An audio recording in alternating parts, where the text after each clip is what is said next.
Howdy, everyone. Welcome to the Leadership in the Dealership podcast, where we strive to share the latest and greatest trends shaping the automotive industry with today's thought leaders. I'm your host, Don Richards-Beff, and I'm excited to introduce our next guest, the one and only estimable Steve Greenfield. How are you, Steve? Don, it's good to be here again with you. Yep. Steve, you're in so many places now, from conferences, keynotes, newsletters, just about everywhere. I feel like an intro isn't really needed, but for the three folks in our audience who don't know you yet, can you share the story of Steve, your background, your career, what led you to today and us talking, and being one of really what I consider spokespersons for the pulse of the industry? No, thank you. You're far too kind. I'll do a short version, but feel free to dig in wherever you'd like. Sure. I grew up in Toronto, actually, so I'm here in Atlanta where you are now, Don, but I grew up in Toronto, and 25 years ago, stumbled into the industry, started working at an auction, a wholesale B2B vehicle auction up there, not really understanding the business at all. And within a few months, they had asked me if I would relocate back to the corporate office down here in Atlanta. So that brought me to Atlanta 24 years ago. Worked for that company, Manheim, which was the largest auction company in the world. 9 years in the corporate office, half of that time spent structuring joint ventures overseas. And then 10 years in, had a chance to go work for the CEO of a sister company. At that time, it was a sister company, autotrader.com. Spent 5 years there, a lot of that time overseeing acquisitions of companies like Kelley Blue Book, vAuto, Vin Solutions, HomeNet. And had a good run at Cox, almost 15 years. Great company to work for, as you know. You spent some time there as well. Yep. And then I spent a couple of years. Well, then I started my own company, raised some money. That didn't work out well in the first iteration.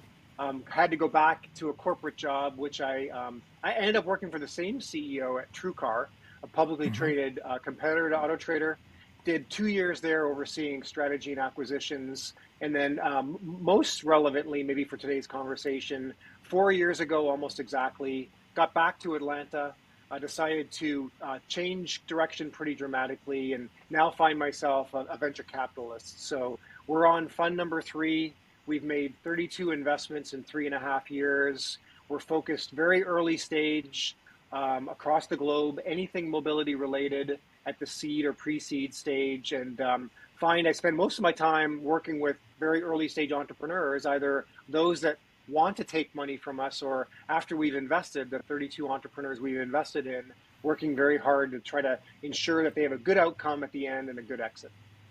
Hopefully not just take money. Hopefully you're willing to give them money, right? That's the investment thesis in the first place. But you see the logo right behind you for anybody paying attention. Tell us a little bit about Automotive Ventures. I think when you and I have discussed, you just mentioned you're on your third fund. So I'm aware of your dealer fund, you've got a mobility fund, and you have 3 focuses for Auto Ventures. Do you mind covering what those are, where you're focusing your time, your team's time? Yeah, no, it's a good question. I kind of see it as a flywheel, right? So we work a lot on our brand, as you mentioned. So I'll take any opportunity to get up in front of either entrepreneurs and or potential limited partners, which are our investors, our lingo for investors within the VC world. And so we do a lot on the brand. I publish a weekly newsletter that goes out 7 a.m. every Monday morning, trying to encapsulate sort of and summarize the most relevant mobility news for our audience, which is now up to almost 10,000 that subscribe to that every week.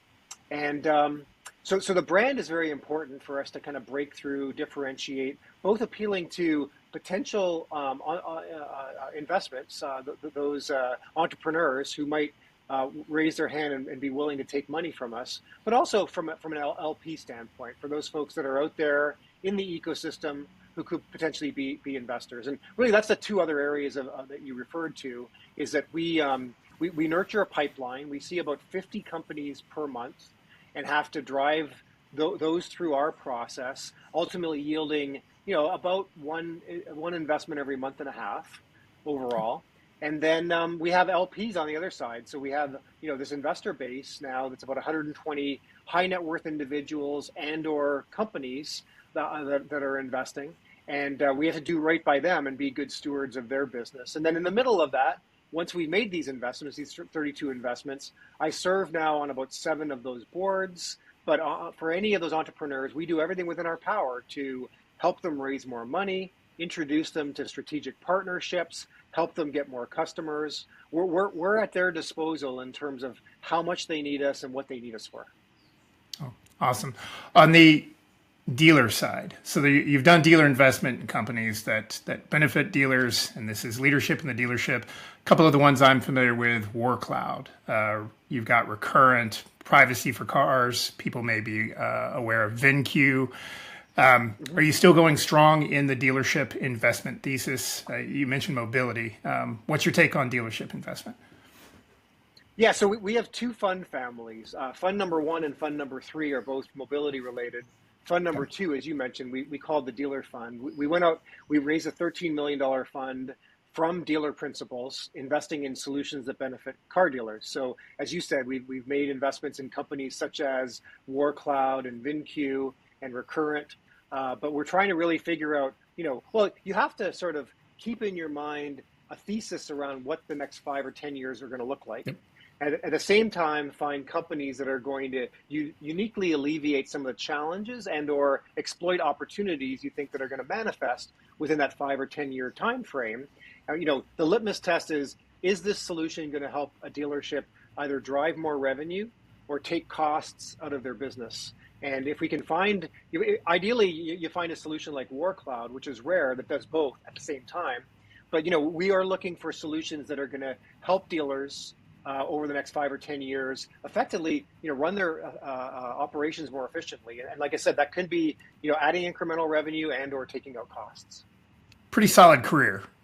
Again, you're running keynotes everywhere, but I think you're being maybe, I don't know, a little soft on what you've accomplished, because I think you actually launched someone's career almost. A car dealership guy, you did his first podcast, I believe. So some might say you launched a media empire. So, well, he might differ, but yeah. Yeah, of course. I don't know that Yossi would agree, but when you look back at it, you were number one. So he's obviously got a few under his belt at this point. Now, one of the things people may know you for, and certainly if you go back and you look at some of the podcasts you've done and kind of viewpoints that you've put out there, if there was anyone I was going to ask about the state of EVs, and certainly where you're thinking about your investment in mobility, it would be you. EVs a year ago, I think everybody had a perspective of where they were going. Tesla's setting records. You fast forward a year, which is, I think, as we all know right now, a long time in the auto industry. Mm-hmm. Things are a lot different, right? We have Musk with a $56 billion pay package that'll probably be approved today. Rivian just did a full-on model refresh, trying to knock cost out of their business and become profitable. Where do you see EVs halfway through 2024? You talk about that 5 to 10 year horizon. Where do you see them going, where we are right now, and then where we might be 5 years from now?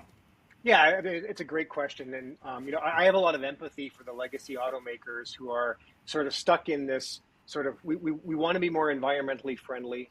We understand that the Biden administration came in very aggressive with top-down stimulus to help sort of like spark interest in EVs and stimulate demand for EVs. And it's been really, really hard for the automakers to anticipate what demand might be. And we're seeing that play out in real time, right? So, and, automakers, as you know, Don, have to plan, 3 to 5 years ahead. They're retooling factories, their product plan is locked in 3 years hence, right? So it's really hard to then be able to pivot as consumer demand changes in real time. There were false positives, I think, from Tesla. What was really scratching an itch for a luxury EV, and there was a segment of consumers, largely in California, but a segment of consumers that really were demanding that. And also at the same time, because they've collapsed and vertically integrated their supply chain, their operating margins were considerably higher than the legacy automakers. Those have come down to earth largely because they've now got competition from the legacy automakers, and they've had a discount, which has caused a lot of downstream effects as well. So I think it's hard to tell. Like I think that EVs are here to stay. They aren't going to go anywhere. It's going to be a viable drivetrain. We're seeing, at least in the short term, we've seen a lot of acceleration and adoption of hybrids as an interim drivetrain for folks, whether it's plug-in hybrids or just the non-plug-in variety. But I think if I go 50 years out, I probably won't be around any longer. You may be, but I won't be. But let's see how we do. Let's see how we do. Never know. Our consciousness might be uploaded to like some Elon Musk robot. I mean, we're AI thesis. I'm waiting on your AI fund next, so we'll see where we go from here. my singularity fund. There you go. I do think that high probability that 50 years from now all cars will be electric, and we'll have figured out one. The supply chain issues, rare earth minerals, et cetera, we'll have figured out how to build them very cost effectively, and the technology will just get better, right? So we won't have anxiety around range, and we won't have anxiety around, is there sufficient charging infrastructure? The cars will get charged effectively through induction, so there won't be such a thing as charging, and they'll just get charged, right, kind of magically. From the consumer's perspective, so the range will be not an issue at all, and it'll be a great substitute. We'll look back at ICE vehicles as being sort of an anachronism, like the rotary phone is today. So, but if that's 50 years out, it's really hard to figure out all the messiness between now and then. You ask 5 years from now, and EVs, the pure battery electric vehicles, there will be a place for them. But I don't suspect that we will get by 2030 to the 50% that many of these analysts and consulting firms predicted because of the short-term, noise that we're feeling. And, battery technology and charging infrastructure are issues and need to get markedly better before we have mainstream adoption. So it sounds like you're saying you feel strongly that your bet with Scott Case is gonna you're gonna come out on the winning side, and he may not as far as EV adoption by 2030. I think you have a bet on the line. Is that right? We do. So Scott Case, one of our company's CEOs, we're current. He and I have a kind of ongoing bet, and we've debated in public a couple of times the over/under on whether or not we'll get to 50% penetration of EVs by 2030, which is only 5 years from now. And I'm taking the under, he's taking the over. But more power to him. The truth is, if he's right, then his company is going to be that much more adopted, and we're going to do really well with that company. We're going to do well in any event. But either way, I win. But I'm taking the under still. Fair enough. And I don't think any of us would have predicted where we are today, even a year ago. It's pretty wild.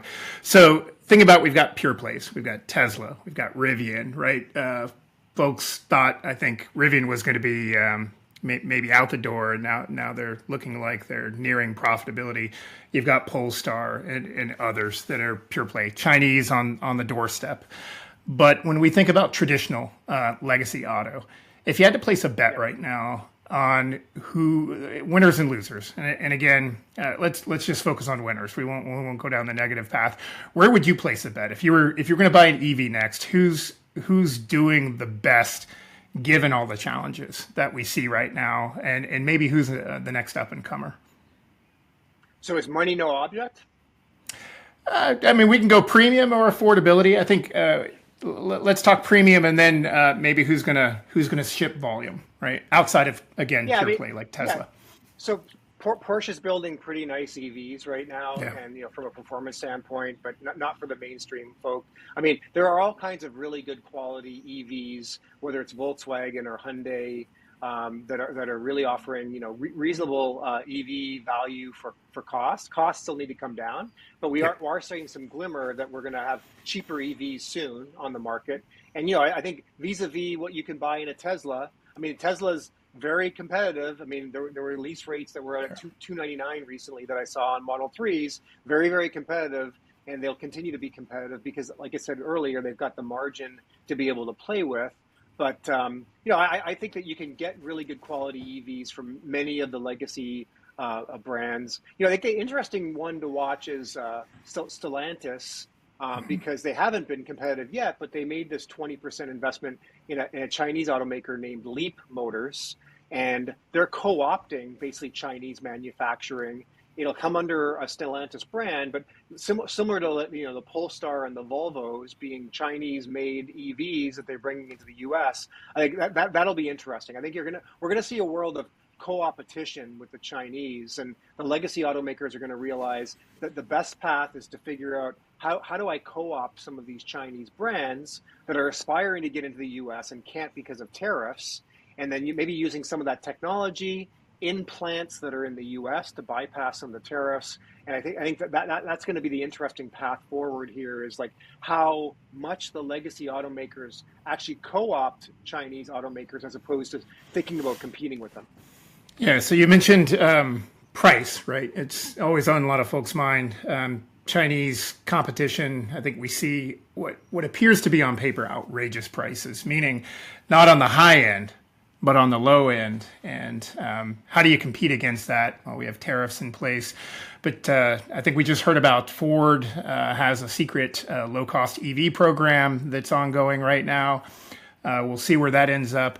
You and I talked previously about BYD.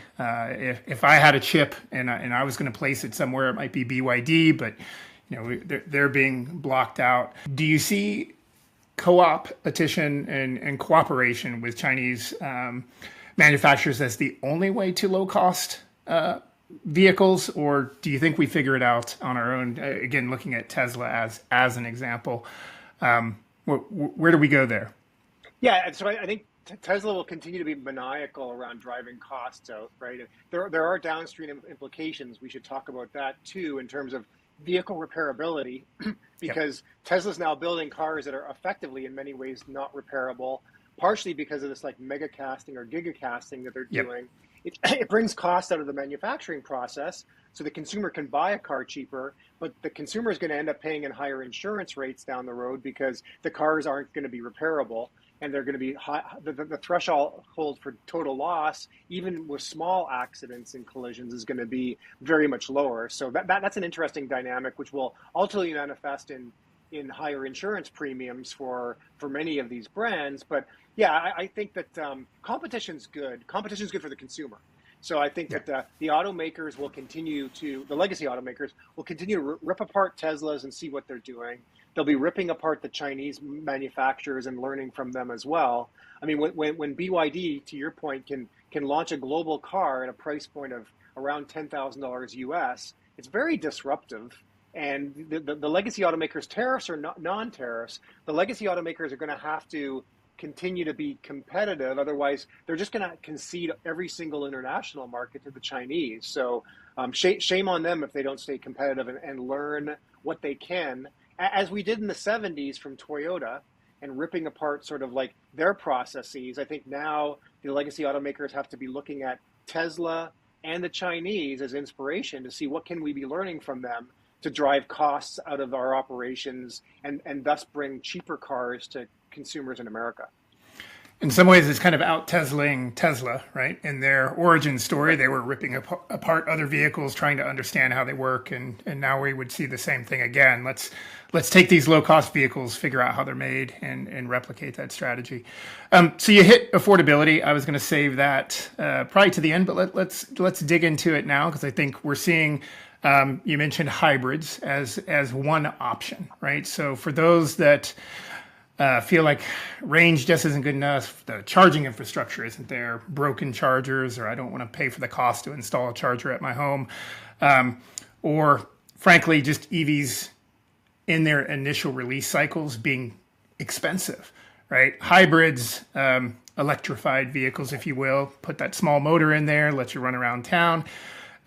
Was Toyota, is that a prescient decision of let's go hybrid and forget about EVs, except for the one EV that they do have out there?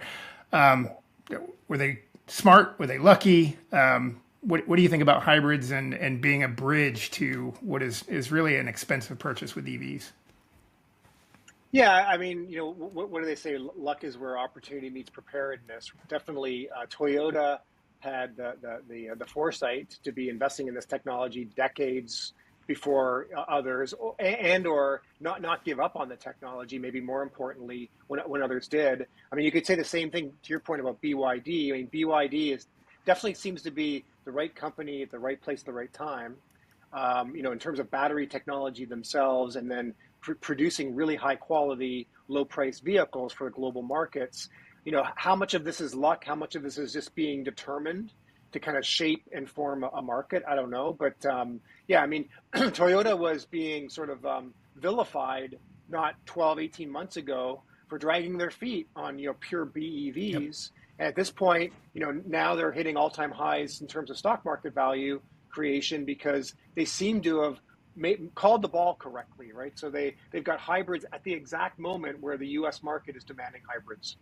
When we think about, you mentioned repairability. So I think some of the numbers that are coming out around EVs, whether it's Tesla and gigacasting, and the cost to repair there is you're either repairing at great cost or maybe you're calling it complete loss.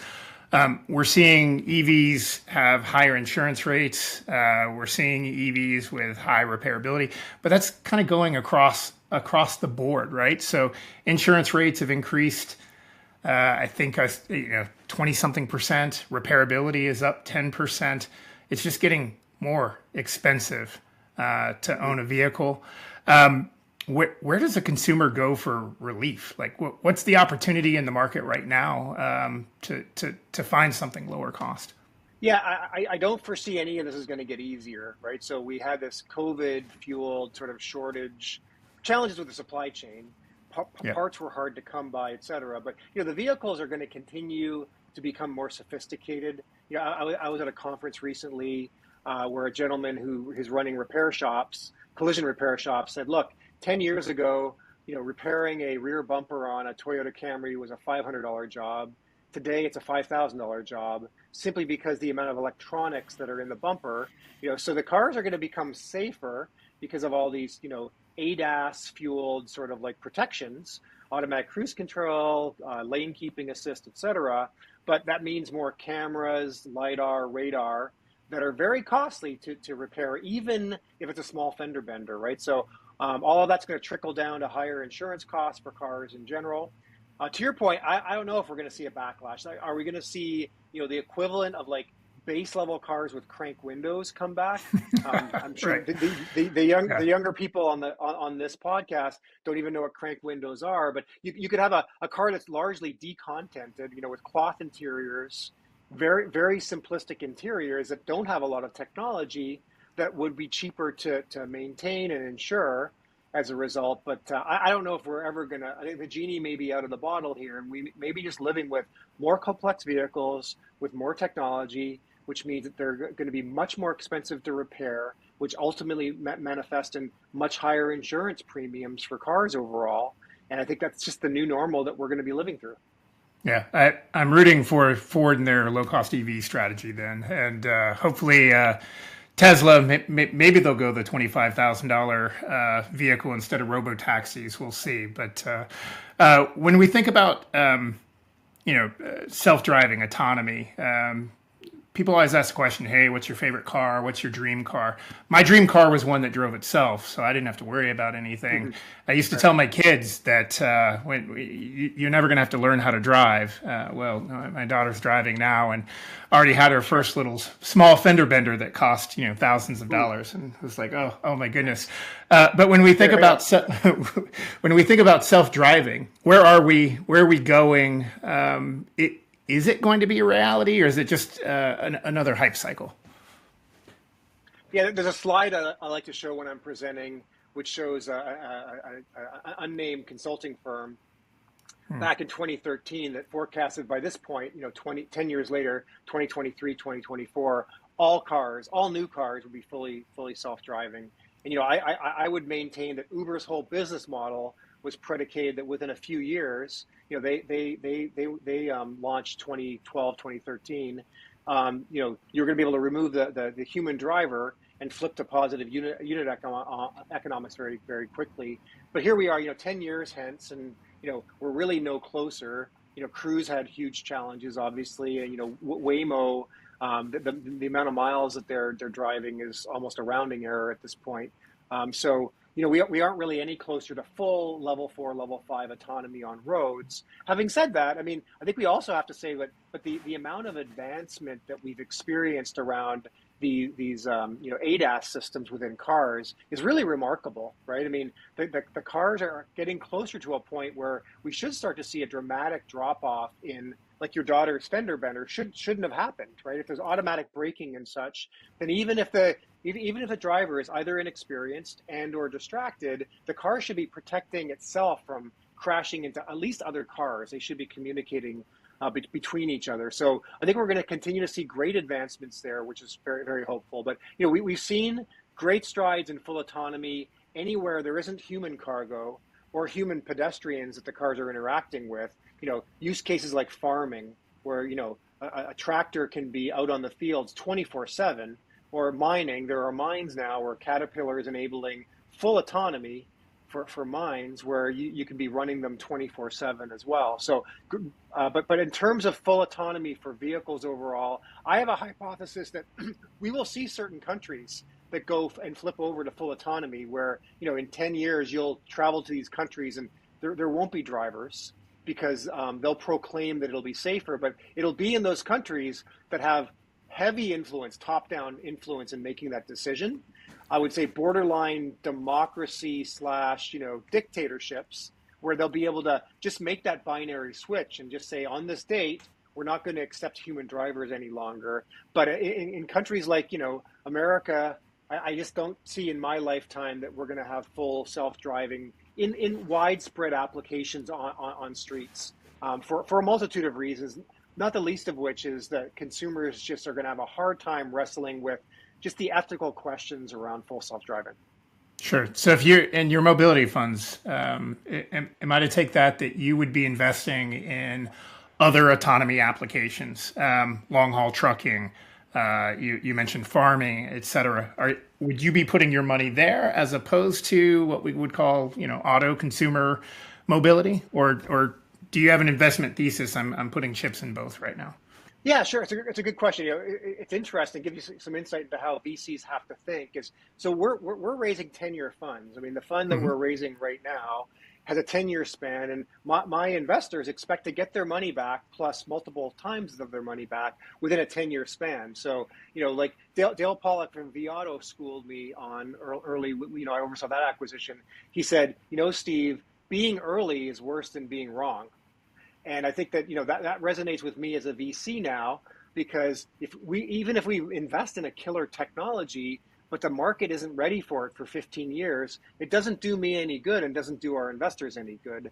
So I think that to your question, we're really trying to figure out, yes, understanding and anticipating these waves, full autonomy with applications like you said in farming, agriculture, mining, construction, and figuring out which technologies can get adoption within sort of a 5 to 7 year plan, a time frame. So a good example is, we invested in a company recently called Kinetic Automation, and they're using robots to calibrate the ADAS systems on a car.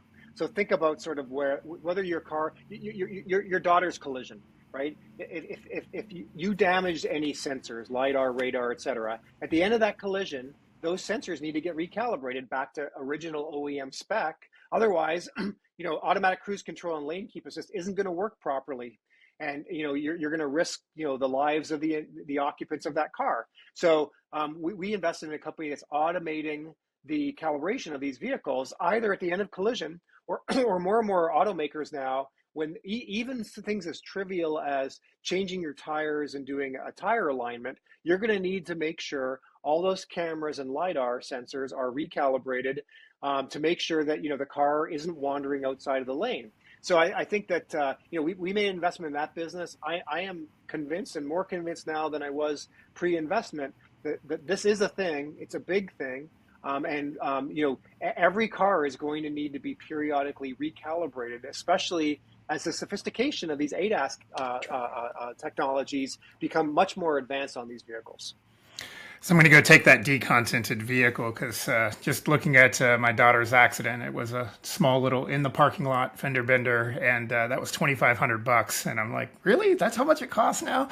And I think to your point, it's that location right on the bumper. You've got sensors and everything else. Whereas, I'm still thinking about 10 years ago when I didn't have to worry about those. So that's that cost of repair. I hope that as the cars get safer, right, we may see repair cost or needs for things like recalibration.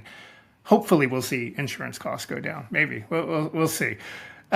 So as you think about, let's flip it back to dealers and investment thesis there. If we think about a year ago, strategies, or we're hearing things like it's all about who can bring a cohesive experience to the dealership, right? So you think about folks like Techion or large traditional players like CDK and Cox, right? That we're both familiar with. They have the opportunity to control not just the data that comes in and goes back out, but the whole consumer experience. When you think about where you would invest, if you were launching another dealer fund today, what gets you excited? Is it going up against those guys, or is it let me work on the fringes and find, as you mentioned, efficiencies or ways to tweak profitability for a dealer? Where would you put your bets right now? It's a great question, and we are actively investing out of the dealer fund. We've only made 8 investments, and our hope is to make 25. So we are hunting solutions, and we've got some interesting ones that we are actively investing in. But yeah, it's a great question. So, if you and I go back to our time together, 10 years ago, there was this promise that, all transactions would occur online, et cetera. And it just hasn't played out. And for a multitude of reasons, right? There are more pure online transactions, but it's a very small percentage of total transactions overall. And, consumers are making this very large considered purchase with a lot of moving parts and, uncertainty around whether they're going to be able to qualify for financing and whether those incentives will apply to me. And I haven't test driven this vehicle yet. And I might be interested in making a relationship with the dealer at which I plan to service my vehicle, get a sense for, how ethical they are and, what the service bays look like, et cetera. So I think that, consumers, the vast majority of consumers are still acting at the dealership. But having said that, and bringing it back to like investment thesis, there are plenty of opportunities. And the buzz of today is all around AI. And most of the AI promises have been overblown, but we are starting to see interesting companies. Like, for example, I was in Los Angeles earlier this week, and one of the companies that pitched out there, I won't name their name, but fairly early stage, but they're answering every single lead, every single phone call from a dealer in 60 seconds, and they're professing to be able to close the consumer, and that's an appointment, whether it's for service or for sales, at a 10% higher rate than a human in their BDC would be able to do, right? So I think we are on the cusp of practical AI that can either automate processes and take out mundane, repetitive tasks like our company WarCloud that does that for dealers, or on the flip side, actually provide a much better consumer experience, meet the consumer where they want to be met. And, I do think the next generation of consumers aren't necessarily going to want to be on the phone with a human and aren't going to necessarily want to, transact and negotiate with a human. They're going to welcome online experiences, probably via their phone, where they can check off more of the transaction ahead of time and feel confident that when they walk into the dealership, things aren't just going to be reset and they aren't going to have to start from scratch, but, get the credit for doing the work up front. And, I do think Gen Zs, for the most part, aren't going to want to get in and have hardcore negotiations. They're going to want to be able to do most of this work online and get credit for it. I mean, with as much time as my kids spend on their phones, I tend to believe that they probably spend more time on their phones than actual humans. Now, they would cringe if they heard me say that, but that feels like what it is. So it sounds like we have the return of IVRs. Like what is old is new again. It's just now Gen AI and maybe a little bit smarter. Agree with you. I don't know how I would feel talking to maybe a smart agent on the other side versus a human, but I certainly know online the idea of how can I remove friction, how can I complete a deal online and just walk into a dealership, pick up my keys and walk out. That is the dream, right? I don't think anybody wants to spend 4 hours in the finance office. or listening to, hey, hold on, I need to go grab someone in the BDC, right? They hear us talk about the jargon and they're like, what am I doing here? I just want my car. Yeah, right, So, right. so as we think about that online piece, I've been a huge proponent myself, and maybe a little too ahead of the curve, right? I think if we go back 12 years ago, it was like, man, dealers should just communicate with each other and never go to the auction. Might have been a little ahead of the curve, but here we are 12 years later, and it's certainly happening. So on consumer purchases, I think the same thing. I go back to Carvana, going, yeah, that's brilliant. And then they had their troubles. We have CarMax, et cetera. And now we have, you were certainly involved in marketplaces, and we have what we call the rise of the marketplace, effectively. Amazon announcing with Hyundai. You've got every other marketplace looking to basically sell online. So whether consumers are ready or not, much like EVs, where do you think marketplaces are going, and what is the reception from a dealer? Are they going to jump at the opportunity to work with Amazon, who might take business away or might push them? Are they going to jump on Auto Trader, Car Guru's cars? Do you see that as a successful path forward for both the consumer and the dealer? Yeah, so I think I'll start with, if we rerun the clock 5 years, you went to marketplace conferences, and they were talking about how do these marketplaces become more transaction based, and basically dip their fingers into more of these kind of profit pools. The trade, you saw some marketplaces make huge investments. Actually, every marketplace, I think, has made a huge investment in a trade solution to provide a guaranteed trade price to the consumer, but do it in a way where then they can hand that trade off to a dealer. They've invested in financial monthly payment calculators, and there have been talk about the marketplaces trying to participate. Will provide a menu of F&I products and participate in the economics. I don't know that any of the big marketplaces have been successful yet. That's fraught with its own issues. And Sure. F&I still needs to be digitized, et cetera. But I think that the marketplaces will continue to try to figure out how, in a consumer-friendly way, they provide more of the shopping experience up front. To align with our conversation earlier, how do you allow the Gen Z to feel more in control, get credit for doing more of the work up front, but do it in a way that isn't going to be at odds with the dealers being able to maximize their profit per unit. Fast forward to, or take it to Amazon. Yeah, Amazon's interesting, right? So, when I talk to dealers about Amazon, I like to bring up a couple of facts. One is Amazon has close to 200 million Amazon Prime subscribers now, but there are only 135 million households in the US. So we've got more Amazon Prime subscribers, ironically, than we have households in the US. So for all intents and purposes, every one of their shoppers is an Amazon Prime subscriber. Number two is Amazon is an interesting shopping experience now, because they have, as an Amazon Prime subscriber, I've consciously made the decision to give up price discovery for the convenience of getting products quickly and reliably, and having this great, generous, liberal return policy. And what I mean by that is try to go buy any product on Amazon and convince yourself you're getting the lowest price. You can't. I mean, right now they kind of obfuscate the search. And whereas, if you remember back to the days of eBay, you could search price low to high. Sure. Amazon doesn't give you that option. And they do it on purpose, right? So there's a lot of sponsored advertising now on Amazon, and they don't want you to be able to reset the search criteria to only find the lowest priced goods. So all of us are paying potentially more for the goods and sacrificing, price discovery for the convenience of using Amazon. The other stat that I tell dealers now is 2/3 of all product searches originate not on Google any longer, but on Amazon. And I know I self-reference, but when I get on Amazon and I'm looking for a product and they don't have it, I get really frustrated, because it's my go-to source to search and buy very effectively. At 2 a.m. when I need toilet paper or whatever, I use Amazon, and I use Amazon for everything. Even though I know I could get a lower price if I went in and shopped at Target, I'm fine with that, because I'm willing to pay for the convenience. At 7 a.m. when I wake up, the toilet paper is on my front step. So I think there is this interesting dynamic that we've conditioned a younger audience to concede on price discovery, which means they may not be as sensitive nor focused on negotiation, which is a good dynamic for dealers Yep. overall.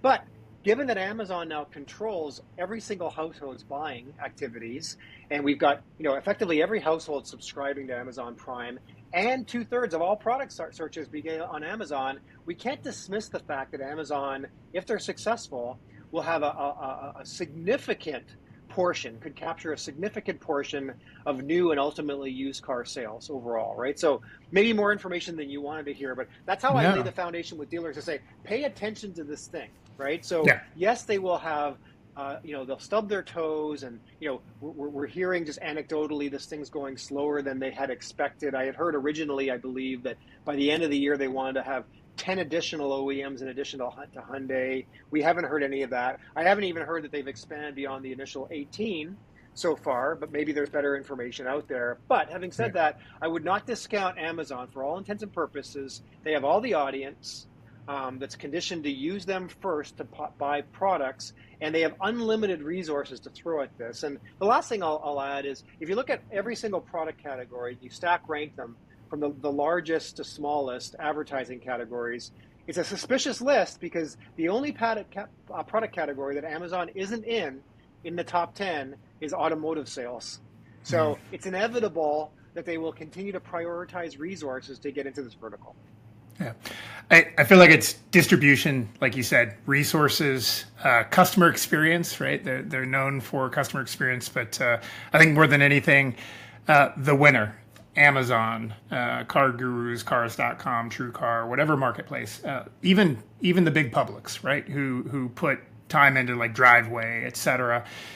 It feels like convenience wins the day more than anything else, right? Is if you can make it easy for Steve's mom, my daughter when she goes to buy her first car, to not have to deal with I think all the craziness that we're used to. I think we just take it for granted. That's how you buy a car. If they just make it easy, almost as easy as placing your Amazon Prime order, whoever does that seems like they win the day. Do you think there's room for multiple solutions here? It's not just like we're going to consolidate in one winner, but that convenience wins across anybody who decides to play in that game? Yeah. I don't think we're in America. It's a huge market. 18,000 dealers spending 50 grand a month on advertising and 30 grand a month on software. The consumers want choice, the dealers want choice. I think there can be multiple winners, as we've seen play out in other categories. A few winners, the best winners, but I do think it's really hard to envision a future where only one player wins.